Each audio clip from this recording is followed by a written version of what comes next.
Hi, I'm Richard Schoeller once again, and I'm glad that you've taken time to visit my website and view these clips.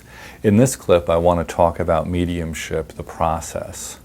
Mediumship is a process where an individual acts as an intermediary for spirit influences in order to provide enlightenment, comfort to the bereaved, to prove that natural law provides for continuity between the physical and spiritual phases of life, and to demonstrate that life continues after physical death.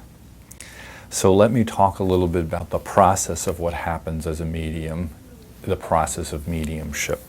As a medium, when a client comes or when I'm demonstrating mediumship, I become aware of men and women who have passed into the realm of spirit.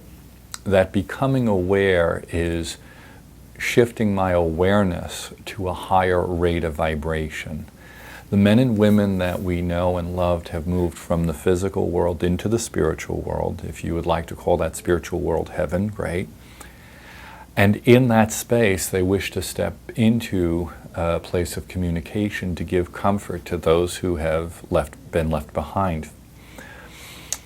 To try to explain this a little more succinctly, as human beings, we are vibrating. We're energy vibrating at a certain level, at a certain measure. Those relatives we've known and loved who have passed are vibrating at a higher rate of vibration. They've moved into the next realm, heaven, spirit. At that higher rate of vibration, when they are willing to communicate through a medium, they step into a space where they slow down their rate of vibration. A medium in a session or when demonstrating communication from the spirit side of life has to raise his or her vibrational rate to be aware of that person in spirit. And in that space, vibrational space between two worlds, the medium is able to receive either through hearing, clairaudiently, through sight, clairvoyantly, or through sense, clairsentiently, information from the communicating spirit in order to convey information to the client that will help prove life's continuity, that will help to give comfort to the client, and to help perhaps the client think more about life and life after this life. In the process of mediumship, when someone steps in from the spirit side of life in order to convey information, again, their rate being a higher rate of vibration, they have to impress gently upon the nervous system or the instrumentality of the medium the information in order for that information to be conveyed. The medium is very much like a radio receiver. And in that space, the medium may, let's use clairsentience, feel the presence of somebody. If I were to describe somebody who has passed into spirit, I would first feel them stepping into a space of communication, and then I would go into a description of that person. Physically, clairsentiently, I'm feeling a person stepping in with me. Clairvoyantly, I might see that person and then give description based on what I'm seeing. I might say that that person has brown hair or black hair, or I'm seeing them full build, or I'm being shown them with blue eyes, or I will use words that will convey the sense that I'm receiving the information from. So in trying to keep my language congruent with the communication process, I will say I'm seeing or being shown information clairvoyantly.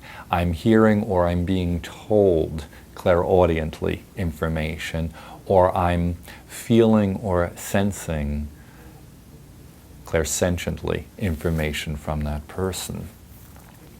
I'm going to repeat the information, being a medium, being the receiver of the spirit communication, being very much like a radio or stereo system, picking up on vibrational waves from the spirit realm, having that information touch into the central nervous system of the medium in order for the medium to convey the information. We have to work at fine-tuning our ability as mediums to be able to convey the information. That's a process that, as far as I'm concerned, takes a lifetime. It's not something that's a perfect process, but it's a process that we put a lot of energy into, and a process by which we have to study and work, which I enjoy. Well, I had a client come to me, and his belief in mediumship was not strong. He didn't know if he believed in it or not. When he sat down, I wasn't certain that I was going to be able to read for him, because that's always a possibility. And in relationship to clients when they come to sit with me, I'm very clear that if I'm not able to read for them, I'll be honest about that. When this gentleman sat down with me, the first person that I became aware of was his father, and I described his father. In the process of the session, his father was able to give very important information that this gentleman was absolutely thrown by. He could not believe that the information I was getting was from his father. He was pretty startled. His mother then came through, and so did 2 other family members. In the process of receiving information, it took him a while. He walked away satisfied, very satisfied with the reading, and sent me an email a couple of days later questioning the experience. And his question was great, because he asked me in his email if I was reading his subconscious. And my response was similar to what I described in the process of mediumship, as well as psychic and or mediumistic. If I were able to read his subconscious thoughts, it would be very flat. The information would be flat. One of the things he remarked on at the end of the reading was how his relatives' personalities, all 4 different people's personalities, were coming through as I was describing them. That is a dynamic communication, and even though he's going through a process of questioning and trying to understand, I can't help but be grateful to the spirit world for the dynamic aspect of the communication. Mediumship is not just a process of reporting information. Mediumship is allowing for information to come through on many levels. When I say that, I'm referring to, yes, the evidential information, but also some of the nuances, some of the family characteristics might come through.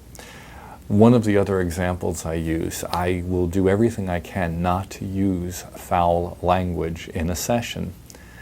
And when a client comes to visit to have a reading, if their family members use language that's colorful, I will give them a flavor or understanding of the words without giving the words. And more than once I've had a client start in the middle of crying, laughing, saying, "Oh my God, my father would have used that or said it that way."